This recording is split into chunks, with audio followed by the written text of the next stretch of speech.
আমার চ্যানেলে তোমাদের সকলকে স্বাগত। আজ আমরা ক্লাস 7-এর রায় মার্টিন প্রশ্নবিচিত্রা থেকে পরিবেশের দ্বিতীয় পর্যায়ক্রমিক মূল্যায়নের নবম স্কুল সলভ করব।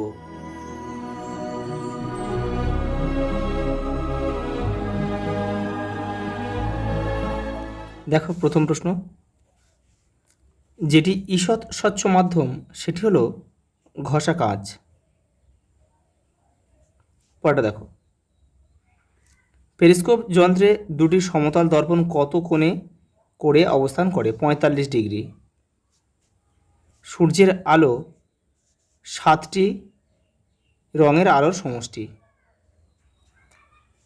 যে খনিজ পদার্থের চৌম্বকত্ব আছে তার নাম হলো এখানে ম্যাগনেটাইট। চুম্বকের আকর্ষণ ক্ষমতা বেশি কোথায়? দুই প্রান্তে, ঠিক দুই প্রান্তে। আর চুম্বকের মাঝখানে কিন্তু আকর্ষণ ক্ষমতা নেই। এটিএম কার্ডে থাকে চুম্বক স্ট্রিপ। বাল্বের যে অংশ আলো দেয় সেটি হলো ফিলামেন্ট। তড়িৎ পরিবাহী বস্তুটি হলো এখানে তামা। ইলেকট্রিক ইস্ত্রিকে গরম হতে যে তার সাহায্য করে তা হলো নাইক্রোম। এই যে অপশান বি আমাদের সঠিক উত্তর। আর টাংস্টেন ধাতু থাকে ফিলামেন্টে। কয়লায় সঞ্চিত শক্তির উৎস সূর্য।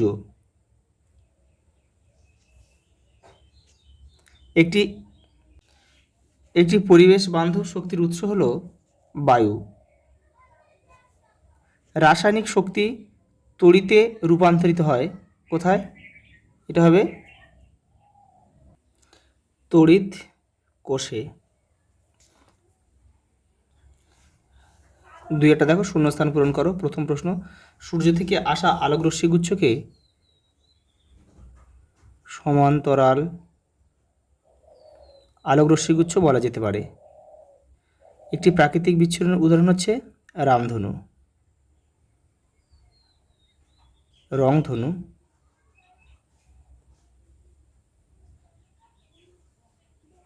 রংধনু। পরেরটা দেখো, চুম্বকের যে অঞ্চলে আকর্ষণ ক্ষমতা নেই তাকে বলে উদাসীন অঞ্চল।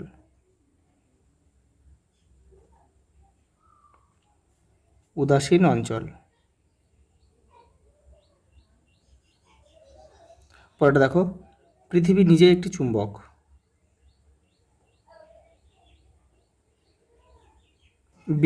বৈদ্যুতিক সার্কিটের নিরাপত্তার জন্য ফিউজ তার ব্যবহার করা হয়। এলইডির কথাটি পুরো নাম কি?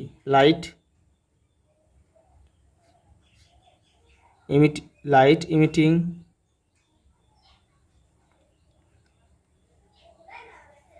ডায়োড। পরেরটা দেখো, কয়লা পেট্রোলিয়াম এক প্রকার জীবাশ্ম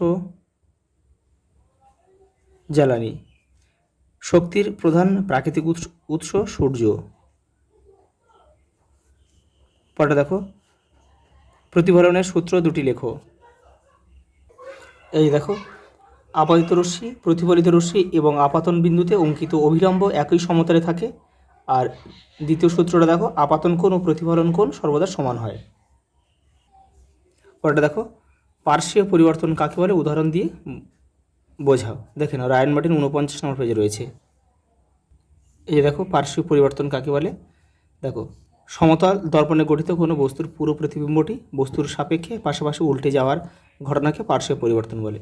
দেখো, আয়নার সামনে দাঁড়ালে বাম হাতটি ডান হাত ও ডান হাতটিকে বাম হাত বলে মনে হয়। পিকে কিউ আর কে দেখো এইভাবে এর মতো দেখায়। পরেরটা দেখো, আবিষ্ট চুম্বকত্বের পরিমাণ কোন কোন বিষয়ের উপর নির্ভর করে? দেখে নাও, রায়ান মার্টিন 71 নম্বর পেজে রয়েছে। এই দেখো, এই যে আবিষ্ট চুম্বকত্বের পরিমাণ নির্ভর করে কিসের উপর? দেখো, আবেশী চুম্বকের মেরু শক্তির উপর মেরুশক্তি বাড়ালে আবেষ্ট চুম্বকত্ব বাড়ে। আবেশী মেরু থেকে চৌম্বক পদার্থের দূরত্বের উপর দূরত্ব বৃদ্ধিতে আবেশের পরিমাণ কমে। চৌম্বক পদার্থের উপাদানের উপর, আবেশী মেরু ও চৌম্বক পদার্থের মধ্যবর্তী মাধ্যমের প্রকৃতির উপর। পরেরটা দেখো, তড়িৎ চুম্বকের যে কোনো 4টি ব্যবহার লেখো। তোমাদের বইয়ের 58 নম্বর পেজে রয়েছে। দেখো, এই দেখো, ইলেকট্রিক কলিং বেলে তড়িৎ চুম্বকের ব্যবহার হয়। লাউড স্পিকার তৈরিতে তড়িৎ চুম্বক ব্যবহৃত হয়। এপারেও রয়েছে, দেখো, ইলেকট্রিক ক্রেনে তড়িৎ চুম্বক ব্যবহৃত হয়। চোখে কোনো চুম্বক পদার্থের কণা পড়লে তা তুলতে ব্যবহার করা হয় এক বিশেষ যন্ত্র। সেই যন্ত্র তৈরিতে তড়িৎ চুম্বক ব্যবহৃত হয়। মোটর তৈরিতে তড়িৎ চুম্বক ব্যবহৃত হয়। আর টেলিফোনে তড়িৎ চুম্বক ব্যবহৃত হয়।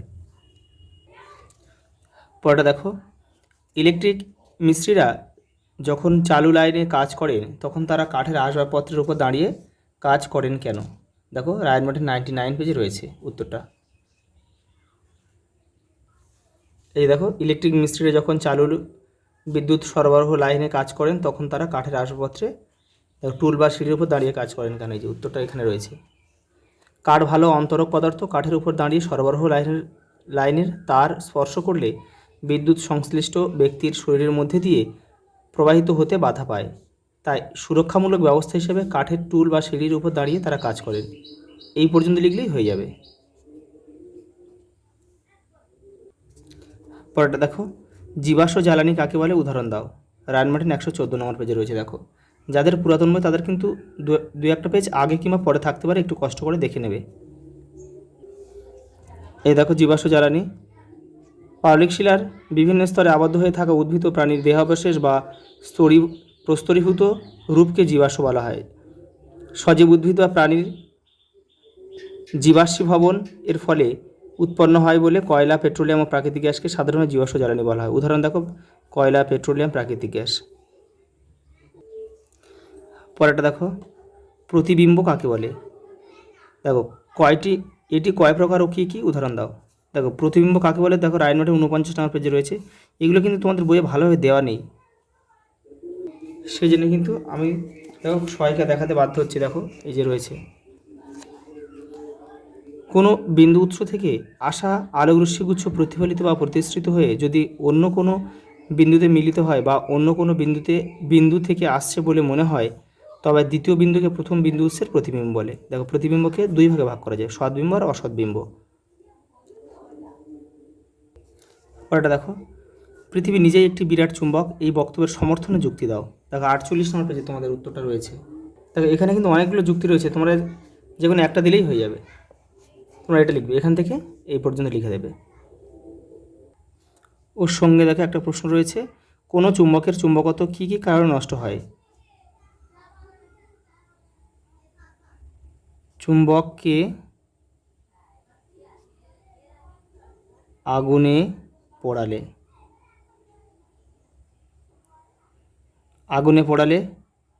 আর জোরে জোরে আঘাত করলে চুম্বকের চুম্বকত্ব নষ্ট হয়ে যায়। পরেরটা দেখো, ওজোন স্তরের ক্ষয় বলতে কী বোঝায়? এর ফলে কি হতে পারে? তোমাদের বইয়ে 36 নম্বর পেজে রয়েছে। এই দেখো, এখান থেকে তোমরা এই পর্যন্ত লিখবে ওজোন স্তরের ক্ষয় আর কী কী ক্ষতি হচ্ছে। দেখো, এটা এখান থেকে লিখবে তোমরা। এই যে, অতি বেগুনি রশ্মির প্রভাবে কোষের খুব দরকারি ডিএনএর ক্ষতি হয়। ওজোন স্তর ক্রমশ ক্ষয় হয়ে যাওয়ার ফলে পৃথিবীতে চামড়ার ক্যান্সারের আক্রান্ত রোগীর সংখ্যা ধীরে ধীরে বাড়ছে। পরেরটা দেখো, ফিউজ তারের কার্যনীতি লেখো। তোমাদের বইয়ের 61 নম্বর পেজে রয়েছে এটা। এই যে, এখান থেকে তোমরা করবে ফিউজ তারের এখান থেকে পুরোটা লিখবে। এটা দেখো, এটা একটু লিখে নেবে যে টিন ও সীসা মিশ্রিত এক ধরনের সংকর ধাতু হলো ফিউজ তার। আর এর বৈশিষ্ট্য কী বলো তো? উচ্চ রোধ আর নিম্ন গলনাঙ্ক হচ্ছে এর প্রধান বৈশিষ্ট্য। আর যে কোনো বৈদ্যুতিক সার্কিটের নিরাপত্তার জন্য ফিউজ তার ব্যবহার করা, এটুকুনি লিখলেও হয়ে যাবে। পরেরটা দেখো, পরিবেশ বান্ধব শক্তি কাকে বলে? এর বৈশিষ্ট্যগুলি লেখো, দেখে নাও। এই যে দেখো, 113 নম্বর পেজে রয়েছে। এই যে পরিবেশ বান্ধব শক্তি। দেখো, সৌরশক্তি বায়ু শক্তি, জৈব শক্তি, জোয়ারভাটা শক্তি, ভূতাপীয় শক্তি প্রভৃতি শক্তির উৎসগুলি প্রায় দূষণমুক্ত। এ কারণে এই শক্তি থেকে পরিবেশ ও জীবজগতের ক্ষতির সম্ভাবনা খুব কম হয়, তাই এগুলিকে বলে পরিবেশ বান্ধব শক্তি। দেখো বৈশিষ্ট্য কী রয়েছে, দেখো সহজলভ্য, বারবার ব্যবহার করা যায়, পরিবেশ দূষণ সৃষ্টি করে না, আর নিঃশেষিত হওয়ার সম্ভাবনা কম। পরের প্রশ্ন দেখো, বায়োগ্যাস বা জৈব গ্যাস কাকে বলে? এই গ্যাস কী কাজে ব্যবহৃত হয়? দেখে নাও। দেখো রায়ন মার্টিন 125 নম্বর পেজে রয়েছে এটা। এই যে দেখো, দেখো জৈব গ্যাস বা বায়োগ্যাস উদ্ভিদ ও প্রাণী দেহজাত বর্জ্য বা জীবভর এর বিয়োজনে উৎপন্ন পরিবেশ বান্ধব জ্বালানিকে জৈব গ্যাস বা বায়োগ্যাস বা গোবর গ্যাস বলে। দেখো ব্যবহার কী কাজে ব্যবহার করা হয়, দেখো এখানে রয়েছে। দেখো জ্বালানি রূপে ব্যবহৃত হয়। দেখো বায়োগ্যাসকে বিদ্যুৎ উৎপাদনের জন্য ব্যবহার করা সম্ভব। এখানে আরও রয়েছে, তোমরা এখান থেকে করতে পারো চাইলে। দেখো লাইফ সায়েন্স প্রথম প্রশ্ন, দেখো ফুলের যে অংশটি ফলে পরিণত হয় সেটি হলো, দেখো ডিম্বাশয়, আর ডিম্বক হচ্ছে বীজে পরিণত হয়। রূপান্তরিত অর্ধবায়বীয় কাণ্ড দেখা যায় যে উদ্ভিদে সেটি হলো কচুরিপানা। কাঁঠাল ও আনারস হলো যৌগিক ফল, আর আতা কিন্তু গুচ্ছিত ফল। আম হচ্ছে সরল ফল। পরেরটা দেখো, শূন্যস্থান পূরণ করো। তাপমাত্রা কমলে ব্যাপনের হার কমে, আর তাপমাত্রা বাড়লে ব্যাপনের হার কিন্তু বেড়ে যাবে। সত্য বা মিথ্যা লেখো। দেখো আমের বীজে একটি মাত্র বীজপত্র থাকে, এটা কিন্তু মিথ্যা। কারণ কি, আমের বীজে কিন্তু দুটি থাকে, দুটি বীজপত্র থাকে কিন্তু এটা। দেখো পরাগ মিলন কাকে বলে? এটি কয় প্রকার, কী কী? তোমাদের বইয়ে 210 নম্বর পেজে রয়েছে, দেখে নাও। দেখো পরাগ মিলনটা তোমরা এখান থেকে দেখে নাও, তোমাদের বই এটা ভালোভাবে দেওয়া নেই গুছিয়ে। এই যে রায়ন মার্টিন 332 নম্বর পেজে এখানে রয়েছে, এখান থেকে একটু করে নাও। কোনো ফুলের পুংকেশরের পরাগধানী থেকে পরাগরেণু ওই একই ফুলের বা ভিন্ন কোনো ফুলের গর্ভকেশরের গর্ভমুণ্ডে স্থানান্তরিত হওয়ার ঘটনাকে পরাগ মিলন বা পরাগ সংযোগ বলে। দেখো পরাগ মিলন দুই প্রকার, স্বপরাগযোগ, ইতর পরাগযোগ। পরেরটা দেখো, পাতার বিশেষ কাজ উল্লেখ করো। দেখে নাও তোমাদের বইয়ের 194 নম্বর পেজে এটা রয়েছে। এই যে এটা করো তোমরা। খাদ্য প্রস্তুত করা, জল ও খাদ্য পরিবহন করা, পত্রফলককে রক্ষা করা, গ্যাসের আদান প্রদান করা, আর পাতাকে কাণ্ড ও শাখার সঙ্গে যুক্ত রাখা। পরেরটা দেখো, ফেরোমন কি, এর কাজ লেখো। তোমাদের বইয়ের 214 নম্বর পেজে রয়েছে, দেখে নাও। এই যে এটা পুরোটা লিখে দেবে এখান থেকে এই পর্যন্ত। ওআরএসের সম্পূর্ণ নাম কি? Oral rehydration solution. দেখো ওআরএস কীভাবে তৈরি করা হয়, দেখো 1 গ্লাস ফোটানো জলে 1 চামচ চিনি ও 1 চিমটে নুন দিয়ে কিন্তু বাড়িতে ওআরএস তৈরি করা হয়। তোমরা একটু লিখে নেবে এটা। এটি কি কাজে লাগে? এটি শরীরে